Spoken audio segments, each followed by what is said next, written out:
Okay, this is where we left off in our last set of chapter 14 notes. So we're still on chapter 14. You can still fill in the blanks. Um, we talked about two, I think only maybe one or two incidences. Let me go back. Incomplete dominance and codominance. And those are the only two exceptions to Mendel that we've talked about so far. So we're going to get into some more things that are not Mendelian genetics. So in other words, there's not just a very simple trait that has two different versions and it's only controlled by a single gene and a single locus. We're going to get into more complex things. The relationship between dominance and phenotypes. So the observed relationship depends on which level we're observing a phenotype at. It doesn't necessarily mean that in every situation that we could consider a trait codominant or we could consider it incomplete dominant. It might depend on which level of phenotype that we're looking at. For example, we're going to look at Tay-Sachs here. In Tay-Sachs disease, this is the brain cells of the child cannot metabolize certain lipids because a crucial enzyme does not work properly. Lipids accumulate in brain cells, and the child suffers seizures, blindness, and degeneration of motor and mental performance, and death within a few years. At the organismal level, it is a recessive trait. The activity level of the enzyme is heterozygous. It means that it shows incomplete dominance because these individuals don't have as many symptoms, but they still have some. So it kind of shows that blending. At the organism level, the only way that you're going to really have Tay-Sachs and die is if you have both recessive alleles of this. If you're heterozygous, you're going to have some symptoms. At the molecular level, it's actually codominant because they produce equal amounts of normal and malfunctioning enzymes. So remember, codominant means they're both present. So they're actually producing both kinds of enzymes.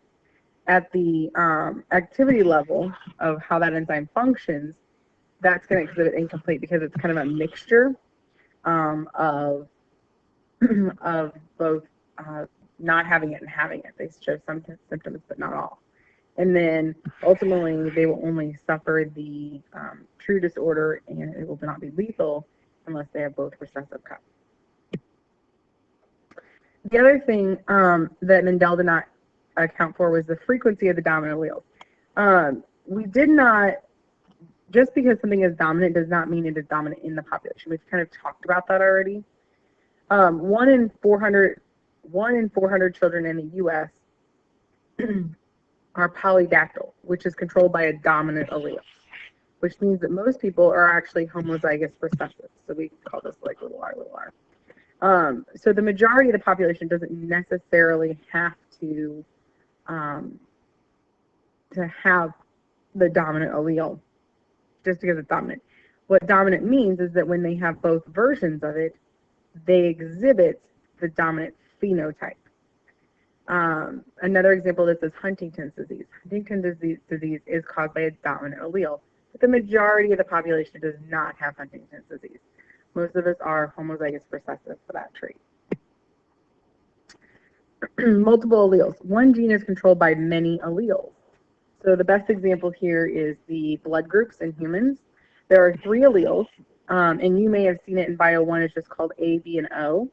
And when we get into more genetics, officially, this is how they're written. I stands for immunoglobulin, and you got immunoglobulins A, B, and then no immunoglobulin, so that's going to be I. So this little I is little I because O is that it stands for O, and it is completely recessive. Type O blood is completely recessive. So the only way to have type O blood means that you have to have both little I alleles or little O alleles, if you want to write it that way. A and B are carbohydrates on the surface of the red blood cells. Depending on the combination, you could have type A blood, type B blood, type AB, or O blood. So type A blood, these are the type of carbohydrates they have. For B blood, they have these. A and B have both.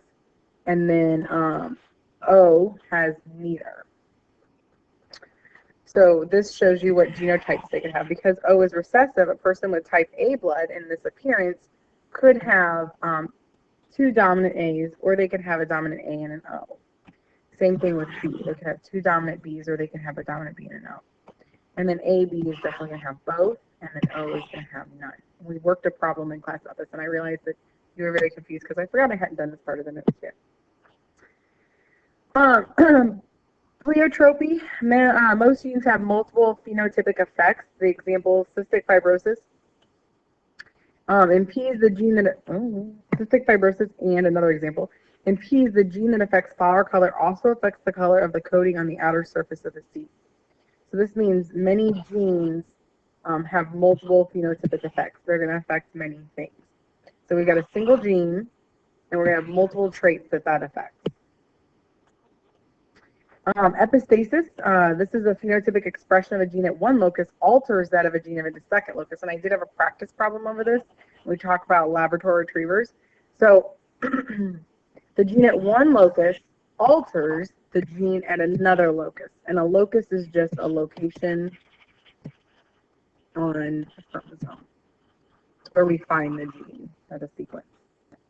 So in Labrador retrievers, black coat is dominant to brown. A second gene determines whether pigment will either be deposited. So if you have the two little e's, or those two versions of the gene, it doesn't matter what the coat color is, you're going to have a yellow lab. Okay, it's going to be completely, it's going to lack pigment. The gene for pigment is said to be epistatic to the gene that codes for black or brown pigment. And here's some options here. So this guy's going to be yellow. He's going to be looking a darker yellow. He's going to be brown because he still has pigment and he has the brown alleles.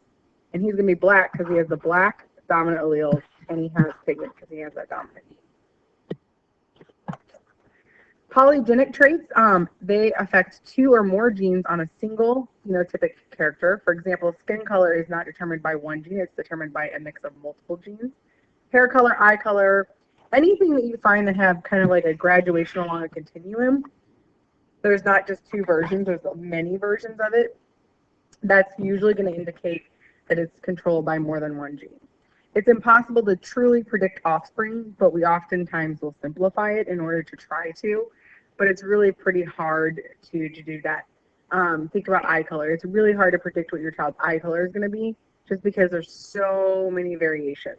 I mean, even two blues aren't necessarily always the same real color. So this is the way we simplify it with skin color, and you can see that there's a continuation here. And the more versions you get that are dark here, the more likely you're going to have darker skin. It's just a simplified version. We also know that there's an environmental impact on our phenotype.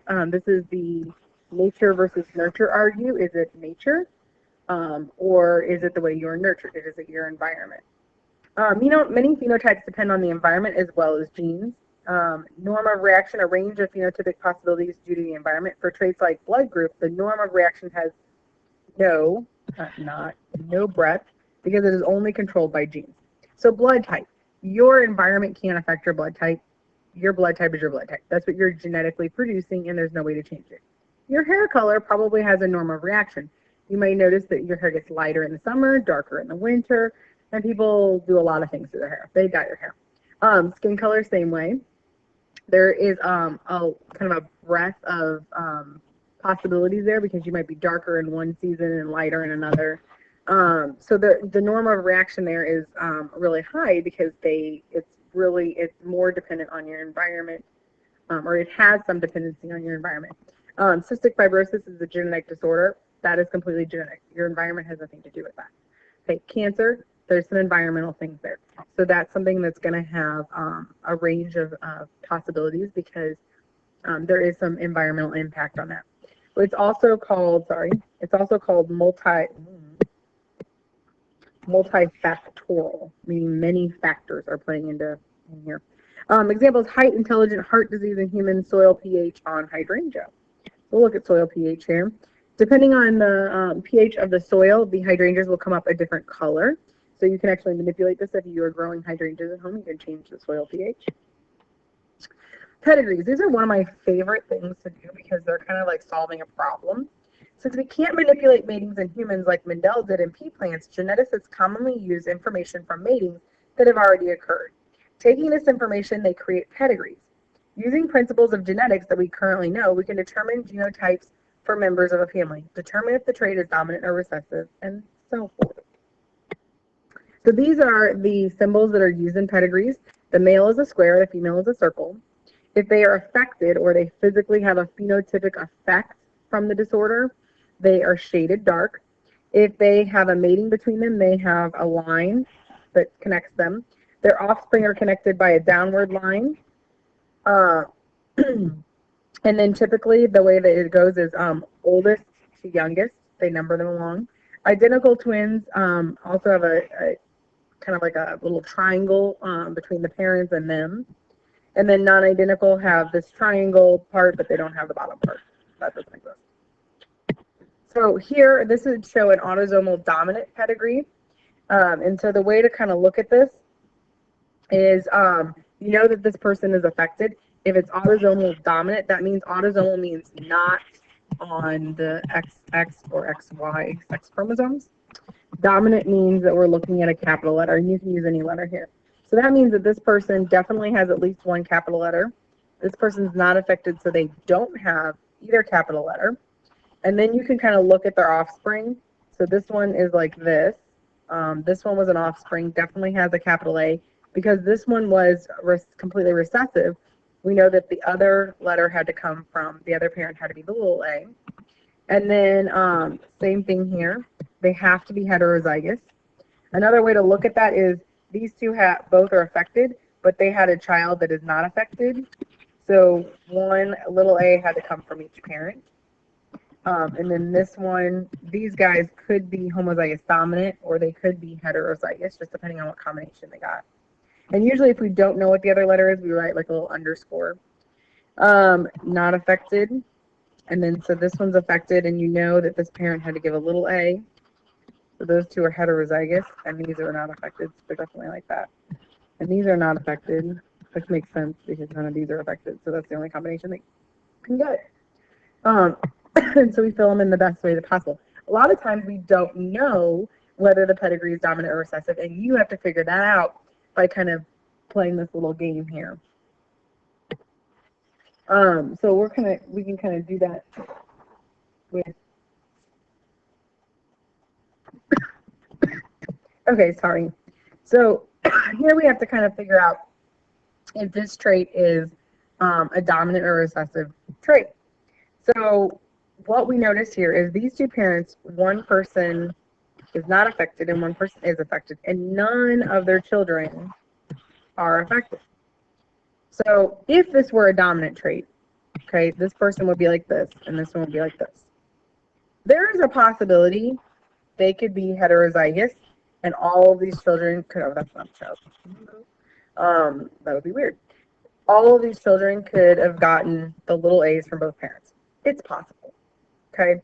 So we won't rule that out yet.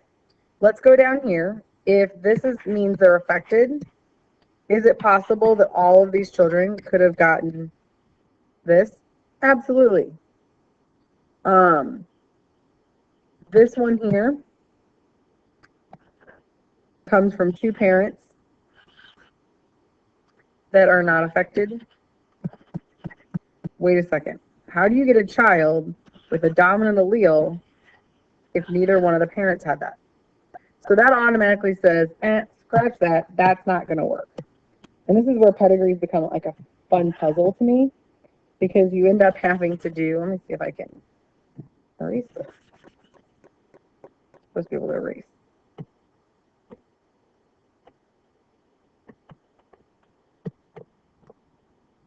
Oh.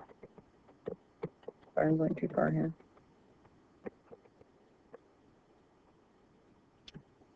I pick my eraser. I put my pen down.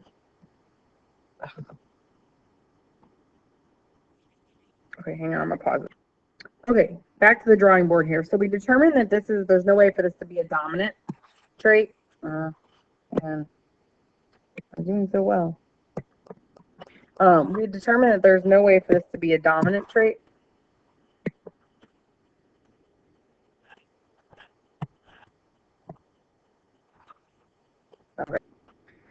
Okay, so we determined there's no way for this to be dominant. So let's look at recessive. Could this possibly be a recessive trait? So that would mean if it's recessive, that the affected individuals have to have both recessive alleles. That means these guys that are not affected have to have a dominant allele. That means that all of these children inherited the dominant allele and the recessive allele. So they're all heterozygotes. Okay, so we kind of skip down and we say, okay, well, this person's not affected, so that would be like that, or they could be heterozygous. We don't really know. But all of their children have a dominant allele, which makes sense. We don't really know here. So let's get down to here. These two, if they were both heterozygous, they could then produce a child that was affected and another child that was affected. And then this would be affected, and that makes sense. All their children would be affected. And this one here, we don't really know. So this is a way to kind of really look at how traits are inherited. Typically recessive, you'll notice it skips a generation. If you have two affected individuals and all of their children are affected, usually that kind of indicates. Or if you notice it's in one generation and then you don't see it for a while and then it pops back up, that's usually recessive. You kind of get to know the traits. If it's dominant, usually you see it in every generation. Not everybody's affected, but in every generation you see at least some affected. So it's just, you just kind of play with them and write in the alleles. And you can then figure out if it's a dominant or recessive trait. You can also figure out if it's sex linked. We haven't gotten there yet, but you can do that too. Inherited disorders can be recessive or dominant. Most are recessive. Genes code for proteins that have a function. Typically, disorders are a malfunction of a protein. Individuals that inherit the defective copy often inherit a normal copy and are heterozygous. We call them carriers because they appear normal, but they carry that defective allele. We talked about that in class too. Dominant disorders are not very common. Just because it is inherited as a dominant allele does not mean it's common in the population. And you should read about Huntington's disease in your book, and I think you already did. I think that was part of your chapter 14 notes. Multifactorial disorders have a genetic component plus an environmental influence. Heart disease, diabetes, alcoholism, some mental illnesses, and some types of cancers. Genetic testing and counseling. This is really an individual decision. Do you want to know? Will it affect how you live your life, or if you have children? The Genetic Information Non-Discrimination Act, passed in 2008, prohibits discrimination in employment and insurance coverage based on genetics tests. There is a really good movie, if you ever have a chance to watch it, called Gattaca. And it's about a world where your genetic code, your genetic information is known to everybody. You could be at a party and pick up somebody's hair and take it to a bank, and they would genetic sequence it, and you could tell everything about that person, all their disorders, and this is in a world where they've sequenced all of the genes. And so you could know whether they might have to have glasses later on, or if they're predisposed to acne, or you can figure out anyway. So this guy, he can't get the job he wants because he was born the natural way. He is no longer, it's in a world where you pick the egg and you pick the sperm that you like the best. They sequence those two, and parents have children in an office, in a petri dish. Anyway, he was born the natural way is what they call it. And so he has he has glasses, and he's not very tall, and he has a heart condition. But he can't get the job he wants because of this. And so he takes on the identity of somebody else, and it goes through all the things he has to do basically to keep up this. Like he has to put little blood packets on his finger and prick his finger. Because every time you go into work, you prick your finger and it registers your ID. So he has to put a little bit of his blood on it. Anyway, it was really cool. But it's interesting to think about if you know there's Huntington's disease in your family and you know it's a dominant disorder. So if your parent has it, you have about a 50% chance. You have a 50% chance of getting it. Would you want to know? Would you want to be genetically tested? I know there are some genetic tests out there for disorders that you can do even before you have a child, like when you're pregnant. You can do some genetic disorders on the fetus. And sometimes they're accurate and sometimes they're not very accurate. And the question is, do you want to know? Do you want to have those test subs? And they're usually optional at this point. There's some that are not, but most of them are optional because not all parents want to know that.